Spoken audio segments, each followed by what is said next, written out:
Perkenalkan, saya Maulid Diarisa Aulia, perwakilan dari kelompok 3. Saat ini saya dan teman-teman berkesempatan untuk menjelaskan materi pembelajaran biologi mengenai persebaran fauna yang ada di Indonesia bagian Australis. Namun sebelum kita memulai pelajaran kali ini, alangkah baiknya jika kita berkenalan dengan anggota kelompok 3 terlebih dahulu. Yang pertama, ada saya sendiri. Lalu kedua ada Siti Kela, ketiga ada Salsa Bilariani, keempat ada Alisha Syafina, kelima ada Muhammad Arifin Balfas, dan terakhir ada Hasikul Umar. Setelah kita berkenalan kali ini, mari kita lanjutkan video pembelajarannya. Indonesia merupakan negara kepulauan terbesar di dunia yang terdiri dari 16.000 pulau dari Sabang sampai Merauke. Beberapa di antaranya merupakan pulau-pulau kecil. Hal inilah yang menyebabkan Indonesia memiliki keberagaman flora dan fauna yang tinggi. Bahwa saja Indonesia secara umum dapat dikelompokkan atas 3 wilayah, yaitu Asiatis, Paralkan, dan Australis.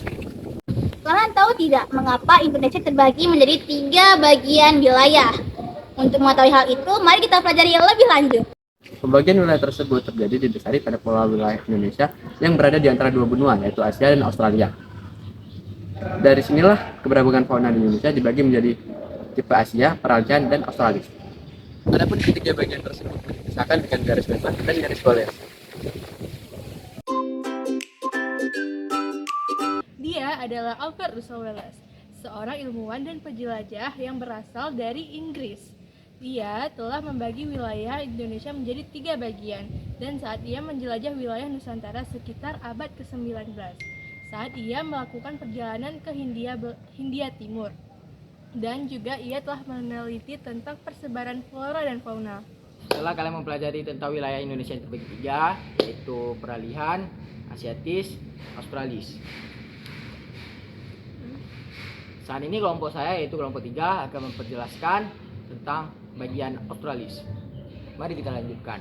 Australis berada di wilayah Indonesia Timur, meliputi Papua dan pulau kecil lain. Hewan-hewan yang hidup di wilayah ini sama seperti hewan yang hidup di benua Australia. Seperti yang sudah dibahas sebelumnya, garis Weber sendiri adalah garis khayal yang membagi antara fauna di zona persebaran fauna Indonesia Timur dengan fauna Indonesia Tengah. Heran jika fauna pada zona Australis lebih banyak mendapatkan pengaruh dari hewan-hewan benua Australia. Hewan-hewan tersebut memiliki kemiripan dengan karakteristik fauna Australia dan juga terlihat menonjol dari hewan-hewan di zona lain. Selanjutnya kita akan membahas fauna yang ada di wilayah Australis serta ciri-cirinya. Fauna Australis adalah kelompok hewan di bagian timur Indonesia. Hewan tipe Australis ditemukan di daerah Maluku dan Papua. Fauna yang hidup pun memiliki ciri-ciri dan karakter fisik yang berbeda dari wilayah lainnya. Adapun ciri-ciri fauna Australis yaitu mamalia berukuran kecil, tidak banyak ikan air tawar di daerah Maluku dan Papua, warna bulu burung lebih cerah dan warna-warni. Ada hewan berkantung, contohnya kuskus, berbintik, dan kanguru pohon. Lalu yang terakhir, ciri lainnya dari fauna Australis adalah tidak ada primata. Ada pula contoh hewan yang berada di wilayah Australis antara lain, 1. Burung cendrawasih. Burung cendrawasih ditemukan di bagian timur Papua. Cendrawasih memiliki bulu yang indah, memanjang, dan umumnya berwarna terang, terutama pada burung jantan. Kabarnya populasi cendrawasih terancam punah karena aktivitas pemburuan liar. Yang kedua, landak Papua. Landak Papua termasuk dalam keluarga mamalia. Hewan ini akan berkembang biak dengan bertelur. Hewan ini mirip dengan landak tetapi posturnya lebih pendek. Berat badannya bisa mencapai 16 kg. Habitatnya atau tempat berlindung di hutan yang berisi pohon-pohon tinggi berlemut dan jarang terlihat atau menampakkan diri yang umumnya. Yang terakhir, ada kanguru pohon.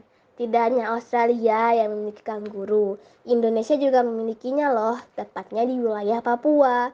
Kanguru ini dinamakan kanguru pohon. Kanguru pohon memiliki ukuran tubuh dan kekuatan yang lebih kecil dari kanguru Australia, beratnya sekitar 9-10 kg saja. Sedangkan kanguru Australia dapat tumbuh hingga 90 kg. Kanguru pohon memiliki kaki panjang dengan 4 jari dengan lengan otot yang kuat dan ekor yang lebih panjang dari tubuhnya. Hal inilah yang menyebabkan kanguru pohon dapat bergelantungan di atas pohon, namun mereka juga tetap sering melompat-lompat di tanah seperti kanguru pada umumnya. Nah, jadi itulah beberapa hal mengenai keanekaragaman hayati di Indonesia dan pembagian wilayah yang ada. Ternyata di Indonesia merupakan negara yang tidak hanya memiliki keanekaragaman dalam budaya, tetapi di Indonesia juga memiliki keanekaragaman hayati. Demikian pula selesainya materi dari kelompok kami. Saya selaku perwakilan kelompok berharap dengan kalian menonton video dari kelompok kami, kalian dapat memahami pembelajaran yang telah kami sampaikan. Jangan lupa like, comment, and subscribe ya. Sampai jumpa kembali. Dadah.